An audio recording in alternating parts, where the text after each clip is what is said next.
ชีวิตในเมืองใหญ่ประเทศไทยก็สิประมาณนี้พี่น้องตื่นมื้อเช้ามาเฮาก็ไปทำงานยามแมลงมาเฮาก็กลับห้องก็วนเวียนอยู่แบบนี้ได้การมาใช้ชีวิตอยู่ประเทศไทยหรือว่ามาหาเงินพี่น้องเฮาเชื่อว่าอยู่ไสก็แล้วแต่เนาะการหาเงินน่ะมันก็เพื่อสิได้เงินก็บ่แม่นง่ายพี่น้องเนาะเฮาต้องแบบว่าจากบ้านจากครอบครัวมาอยู่ต่างถิ่นต่างแดนจังซี่นะก็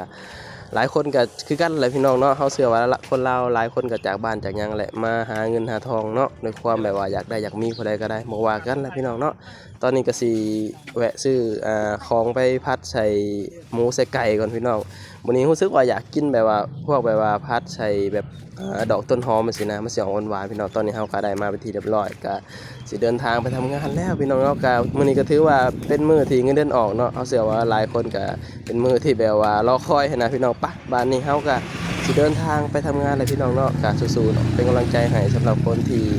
มาสู่เพื่อครอบครัวหรือมาหาเงินหาทองพี่น้องสู้ๆเด้อเนาะ ไปแล้วบาดนี้ไปทำงานก่อนพี่น้องพอกันคลิปหน้าเนาะฝากพี่น้องเขามาให้กำลังใจกันเด้อบ๊ายบาย